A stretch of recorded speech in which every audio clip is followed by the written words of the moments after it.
What's up, heathens? How you guys doing today? I'm doing all right. Well, in case you guys didn't see it, I did do a video where I kind of looked at some Hurricane Irma / Harvey Facebook posts, just people speculating about shit and whatnot. So, for one particular incident that has happened recently that includes Sin City, I kind of figured I'd go over some posts on Facebook with those. Buckle in and let's get cracking. Crack-a-lack-a-dackin'.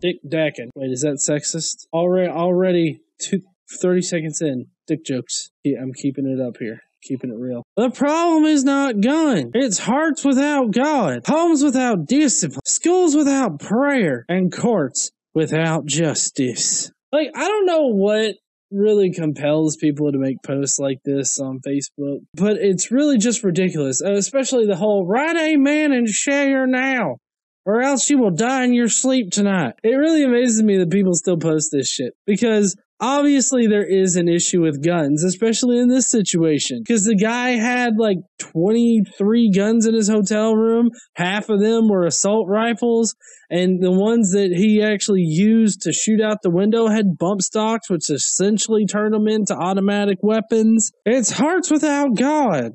It's not hearts without God. If it was hearts without God, then we wouldn't have people blowing up buildings like Timothy McVeigh, who in fact did it, not because he believed in God, but I mean, he was a Christian. So, I mean, he had God in his heart.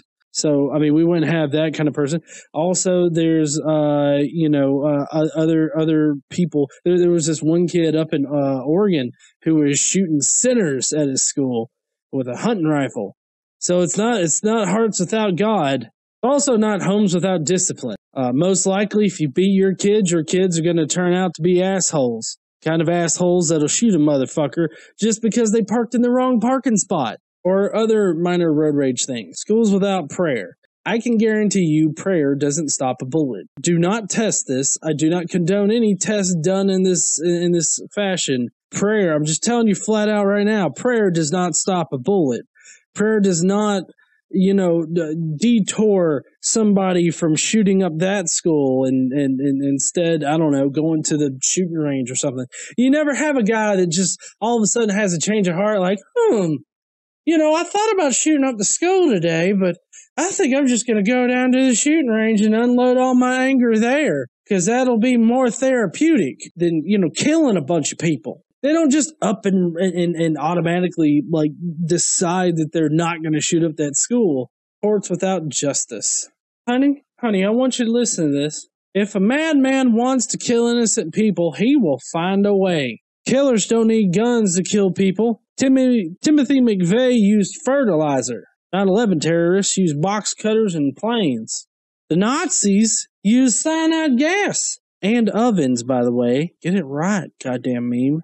Taking guns from innocent people will not protect innocent people. The problem is not guns. It is a godless society. So let me get something straight right here before we progress. So you're using Timothy McVeigh, who was a Christian, to say that it's a godless society. You're using the 9/11 terrorists, who were Islamic radicals, to say that it's a godless society. You're using the Nazis, who quite literally had it branded on their belt buckles, got mittens, that means God with us, to say that it's a godless society. So your three examples here of a godless society actually all believed in a God. If you need to replay this section in order to let that sink into your thick skull, please do. Prayer has definitely made the biggest difference. I mean, if we wouldn't have prayed, I don't know why I said didn't. All right, having to re-record this because I fucked up. Prayer has definitely made the biggest difference.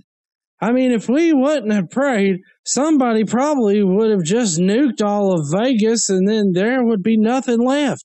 I think Fallout New Vegas has proved that to be untrue. But also, I don't see how prayer can stop a nuke. I don't think prayer had shit to do with it. Do you really think that hick hillbilly that stood up there in the Mandalay Bay Hotel had access to a nuclear bomb?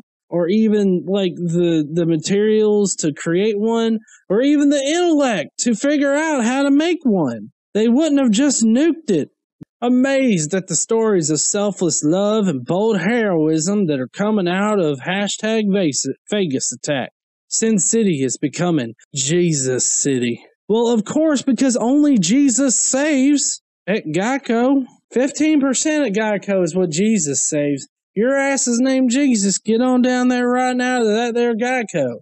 You don't have to be all jesufied in order to be good and save other people. You can indeed be good without God. And I mean, I'm not going to sit here and try to speculate as to the religious beliefs of everybody in that country music crowd, but my guess is that, you know, it's quite possible that there were some atheists out there saving some people. It's not out of the realm of possibility. Even if there wasn't, you don't have to be Christian in order to save other people. That is so offensively stupid to say.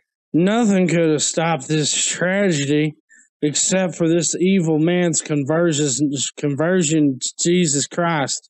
Love you. It sounds like the drunken uncle got on Facebook late one night and he was just like, listen, nothing could have stopped this tragedy, so just fuck off and I love you.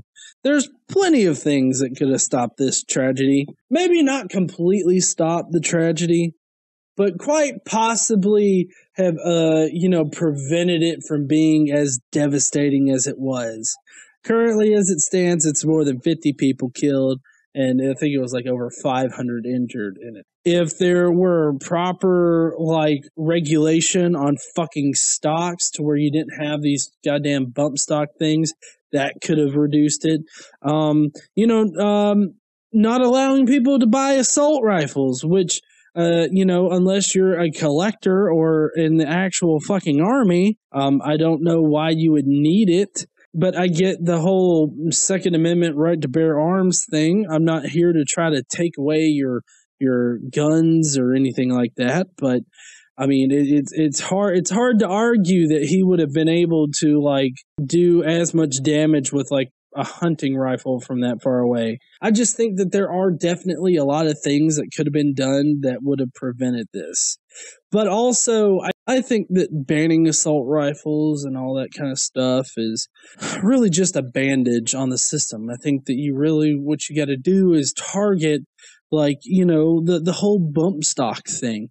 If there had just been some kind of oversight onto what accessories are allowed for these things, that it could have prevented a lot of deaths in this situation. And I don't agree that, putting a bandage on the system is really what we need to do. I think that we actually need to treat the problems.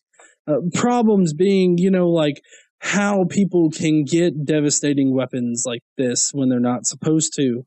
Not that this shooter in this instance, would have been restricted from buying them, but I mean, I guess putting a ban in this situation would have been more of a solution than, anything else. It's really, I get that it's a delicate situation with people because, a lot of people love their assault rifles, even though, I mean, it's pretty much a weapon that was built in order to fight other people and kill them. It is not made for hunting. I don't understand why any civilian would really need one if you were to actually rise up against the U.S. government. You would be shut down quick. I do not suggest doing that. But anyways, that's it for me today, guys. If you will, please leave all your hate comments down below. We also accept loving comments if you want to leave those. And don't forget to give a like to this video before you leave on out. And I guess I'll see you heathens later. Don't forget to stand up and use your voice. Bye, heathens.